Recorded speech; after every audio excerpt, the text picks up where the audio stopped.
Hello friends, स्वागत है आपके अपने यूट्यूब चैनल स्कूल वाले मैथ्स के अंदर। दोस्तों, इस वीडियो के अंदर अपन आज जीके के टॉप 10 क्वेश्चनों का एनालिसिस करने वाले हैं। तो आप वीडियो के लास्ट तक जरूर बने रहिएगा। अगर आपको वीडियो पसंद आता है तो लाइक कीजिए, चैनल पर आप न्यू है तो चैनल को सब्सक्राइब कीजिए और बेल आइकन को भी साथ में प्रेस कर देना ताकि नेक्स्ट वीडियो का नोटिफिकेशन आपको मिल सके। चलिए शुरुआत करते हैं बिना किसी इंतजार के। पहला क्वेश्चन दे रखा है कि भूदान आंदोलन किसने प्रारंभ किया था। तो ये जो भूदान आंदोलन है ये संत विनोबा भावे के द्वारा प्रारंभ किया गया था। कब प्रारंभ किया गया था? सन 1951 में इन्होंने इस आंदोलन की शुरुआत की थी। और ये जो आंदोलन है वो किससे संबंधित है? तो ये जो आंदोलन है, भूदान आंदोलन है, ये भूमि सुधार से संबंधित है। किससे संबंधित है? भूमि सुधार से संबंधित है। ठीक है। और ये जो विनोबा भावे थे ये गांधीवादी विचारधारा के संत थे। गांधीवादी विचारधारा का मतलब ये हुआ कि ये जो अपनी बात को हैं वो एक अहिंसात्मक रूप से मनवा लेते थे। और जो भूमि सुधार के अलावा विनोबा भावे के द्वारा एक सर्वोदय समाज की भी स्थापना की गई थी। किसकी स्थापना की गई थी? सर्वोदय समाज की स्थापना की गई थी। और इस समाज की स्थापना करना इनका एक मकसद था, देश के अंदर जो अहिंसात्मक रूप से, कैसे अहिंसात्मक रूप से जो देश की जो सामाजिक व्यवस्था थी उस व्यवस्था के अंदर क्या लाना चाहते थे? ये परिवर्तन लाना चाहते थे। तो क्वेश्चन है, भूदान आंदोलन किसने प्रारंभ किया गया था? तो विनोबा भावे के द्वारा प्रारंभ किया गया था। सन ये 1951 में आंदोलन शुरू हुआ था। और ये जो आंदोलन है ये भूमि सुधार से संबंधित है। और जो विनोबा भावे थे ये गांधीवादी विचारधारा के एक संत थे। और इनके द्वारा सर्वोदय समाज की भी स्थापना की गई थी, जो कि इनका मकसद था अहिंसात्मक रूप से देश के अंदर जो सामाजिक व्यवस्था के अंदर ये परिवर्तन लाना चाहते थे। सेकंड नंबर क्वेश्चन दे रखा है कि आनंद मठ के लेखक कौन है। तो ये जो आनंद मठ है ये एक राजनीतिक उपन्यास है। इसकी जो रचना है ये सन 1882 के अंदर बंकिम चंद्र चटर्जी के द्वारा की गई थी। और ये जो बात की जाए ये एक बांग्ला भाषा का उपन्यास है। किस भाषा में लिखा गया है? बांग्ला भाषा के अंदर लिखा गया है। और इस उपन्यास के अंदर बात की जाए सन 1773 के अंदर सन्यासी एक विद्रोह हुआ था। उस विद्रोह का इसके अंदर क्या किया गया है?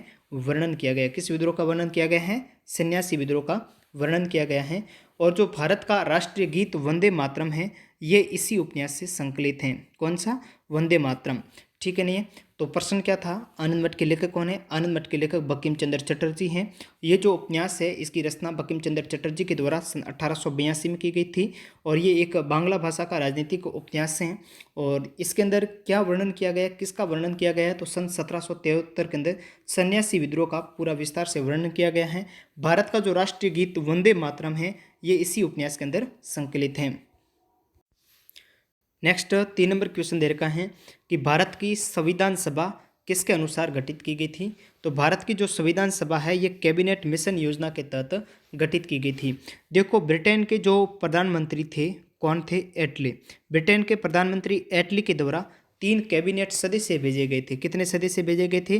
3 कैबिनेट सदस्य भेजे गए थे। उसमें एक था लॉर्ड पैथिक लॉरेंस था। और दूसरा जो सदस्य था वो था आपके स्टेफर्ड क्रिप्स था। और जो तीसरा जो सदस्य था वो था आपके एवी अलेक्जेंडर। कौन था? एवी अलेक्जेंडर। 3 सदस्यीय कैबिनेट सदस्य थे, पैथिक लॉरेंस, क्रिप्स और एवी अलेक्जेंडर। ये 3 जो कैबिनेट मिशन योजना लेकर आए थे भारत के अंदर सन 1946 के अंदर भेजी गई थी। कब भेजी गई थी? 1946 के अंदर भेजी गई थी। और इनका उद्देश्य क्या था? ये क्यों आए थे भारत? इनका मकसद था 1 नंबर भारत की संविधान सभा का गठन करना, 2 नंबर ये था कि भारत का विभाजन करना, और इसका मकसद ये था कि भारत को हिंदू और मुस्लिम राष्ट्रों के अंदर अलग अलग विभाजन करना था। और इनका और ये भी मकसद था कि भारत के अंदर जो हिंदू मुसलमान या फिर अदर धर्मों को लेकर के जो दंगे हो रहे हैं उन दंगों को शांत करना था। ठीक है। इस प्रकार से भारत की संविधान सभा किसके अनुसार गठित की गई थी? तो भारत की संविधान सभा कैबिनेट मिशन योजना के तहत गठित की गई थी। कैबिनेट मिशन योजना प्रधानमंत्री एटली जो ब्रिटेन के प्रधानमंत्री थे उस समय, तत्कालीन प्रधानमंत्री एटली के द्वारा 3 सदस्यीय कैबिनेट भेजे गए थे। इसमें कौन कौन से सदस्य थे? पैथिक लॉरेंस थे, स्टेफर्ड क्रिप्स थे और एवी अलेक्जेंडर थे। ये कब आए थे? 1946 के अंदर आए थे। ये क्यों आए थे? इसलिए आए थे कि भारत का संविधान बनाया जाए, संविधान सभा का गठन किया जाए, भारत का विभाजन किया जाए। इस मकसद से ये भारत आए थे। ठीक है। Next question, life divine 4 number है। लाइफ डिवाइन पुस्तक के लेखक कौन है? तो लाइफ डिवाइन पुस्तक के लेखक अरविंद घोष है। कौन है? अरविंद घोष है। लाइफ डिवाइन का मतलब हो गया दिव्य जीवन। तो ये भी पूछा जा सकता है दिव्य जीवन पुस्तक के लेखक कौन है? दिव्य जीवन अरविंद घोष से जाएंगे। लाइफ डिवाइन दिव्य जीवन। इसके अलावा इनकी और भी कृतियाँ हैं। इसमें आती है द मदर भी इनकी कृति है। और लेटर्स ऑन योगा ये भी इनकी कृति है। उसके अलावा सावित्री, कौन सी? सावित्री, ये भी इनकी कृति है। इनके अलावा योग समन्वय है, ये इनकी टोटल कृतियाँ। तो लाइफ डिवाइन पुस्तक, लाइफ डिवाइन मतलब दिव्य जीवन, इस पुस्तक के लेखक अरविंद घोष है। अरविंद घोष की the mother, letters on yoga, Savitri, इनकी कुछ कृतियाँ दे रखी हैं। नेक्स्ट 5 नंबर क्वेश्चन है, प्रथम भारतीय नोबेल पुरस्कार विजेता कौन थे? तो प्रथम भारतीय नोबेल पुरस्कार विजेता है वो रविंद्रनाथ टैगोर थे। रविंद्रनाथ टैगोर को ये साहित्य के क्षेत्र में नोबेल पुरस्कार दिया गया था। और ये कब दिया गया था? सन 1913 में दिया गया था। कब दिया गया था? 1913 में। बात की जाए नोबेल पुरस्कार, तो नोबेल पुरस्कारों की जो शुरुआत है वो सन 1901 के अंदर हुई थी। कब हुई थी? 1901 में। ये नॉर्वे और स्वीडन के द्वारा संयुक्त रूप से दिया जाता है। और जो नोबेल पुरस्कार है, नोबेल पुरस्कार 5 क्षेत्रों के अंदर दिया जाता है। उनमें पहला क्षेत्र जो है वो भौतिकी कह सकते हैं, और रसायन के क्षेत्र में दिया जाता है। किसके क्षेत्र में दिया जाता है? रसायन के क्षेत्र में दिया जाता है। और किसके क्षेत्र में दिया जाता है? चिकित्सा के क्षेत्र में दिया जाता है। और किस में दिया जाता है? 4 नंबर की बात की जाए तो साहित्य के क्षेत्र में दिया जाता है, जो कि रविंद्रनाथ टैगोर को मिला है। और 5 किसको में दिया जाता है? शांति के क्षेत्र में दिया जाता है। ठीक है, नहीं है? तो प्रथम भारतीय नोबेल पुरस्कार विजेता कौन थे? रविंद्रनाथ टैगोर थे। रविंद्रनाथ टैगोर को साहित्य के क्षेत्र में दिया गया था। सन 1913 में उनको ये पुरस्कार प्रदान किया गया था। और नोबेल पुरस्कार की बात की जाए तो स्वीडन और नॉर्वे के द्वारा संयुक्त रूप से ये पुरस्कार प्रदान किए जाते हैं। और ये इन पुरस्कार की जो शुरुआत है वो 1901 में शुरू की गई थी। और ये पुरस्कार है 5 क्षेत्रों में दिए जाते हैं: भौतिकी, रसायनिक, चिकित्सा, साहित्य और शांति के क्षेत्र में प्रदान किए जाते हैं। 6 नंबर क्वेश्चन है, हमारा राष्ट्रीय गीत वंदे मातरम कहाँ से संकलित है? तो इसका जिक्र अभी अपन कर चुके हैं। आनंद भट्ट जो उपन्यास है बंकिम चंद्र चटर्जी के द्वारा रचित, इसी उपन्यास से हमारा राष्ट्रीय गीत वंदे मातरम संकलित हो जाएगा। और बात की जाए ये जो गोदान है, ये गोदान किसकी कृति है? तो गोदान बात की जाए ये मुंशी प्रेमचंद की कृति है। किसकी कृति है? मुंशी प्रेमचंद की कृति है।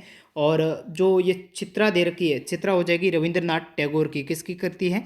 रविंद्रनाथ टैगोर की कृति है। और ये जो डाकघर दे रखी है, डाकघर ये कृति हो जाएगी बुकोवस्की की। किसकी हो जाएगी? बुकोवस्की की कृति है डाकघर। नेक्स्ट दे रखा है कि 7 नंबर क्वेश्चन, भारत का राष्ट्रीय पंचांग है ये किस संवत पर आधारित है? तो भारत का राष्ट्रीय पंचांग है ये शक संवत पर आधारित है। किस पर आधारित है? शक संवत, जो कि B option correct answer. Next question दे रखा है कि दिल्ली में केंद्रीय सचिवालय के उत्तरी और दक्षिणी खंडों का वास्तुनिध कौन था? तो दिल्ली के अंदर केंद्रीय सचिवालय के उत्तरी और दक्षिणी जो खंड थे उनका जो वास्तुनिध था वो था एडवर्ड लुटियंस था। कौन सा था? एडवर्ड लुटियंस, जो कि सी ऑप्शन करेक्ट हो जाएगा। नेक्स्ट 9 नंबर दे रखा है, निम्नलिखित में से कौन सी कृति रविंद्रनाथ टैगोर की नहीं है? तो बात की जाए चित्रा, ये रविंद्रनाथ टैगोर की है। द कोर्ट डांसर ये भी रविंद्रनाथ टैगोर की है। चित्रागंधा, ये सत्रागंधा जो भी है ये भी रविंद्रनाथ टैगोर की। Chitra, the court dancer, Chitrangada Rabindranath Tagore की है। लेकिन जो ये कपाल कुंडला जो कृति है ये किसकी है? बंकिम चंद्र चटर्जी की है। किसकी है? बंकिम चंद्र चटर्जी की हो जाएगी, जो कि A option correct answer. Next 10 number दे रखा है, भारत की शासन व्यवस्था में पहली बार प्रतिनिधि एवं लोकप्रिय तत्वों को समिष्ट करने का प्रयास किस माध्यम से किया गया? यानी जो भारत की जो शासन व्यवस्था के अंदर है प्रथम बार जो प्रतिनिधि और लोकप्रिय तत्वों को समिष्ट करने का जो प्रयास है ये सन 1892 का जो भारतीय परिषद अधिनियम है उसके तहत किया गया था। ए ऑप्शन है वो करेक्ट हो जाएगा। तो इस वीडियो के अंदर इतना ही। अगर आपको वीडियो पसंद आया तो लाइक कीजिए, चैनल पर आप नहीं हो तो चैनल को सब्सक्राइब कीजिए। मिलते हैं नेक्स्ट वीडियो के अंदर, तब तक के लिए वंदे मातरम, जय हिंद।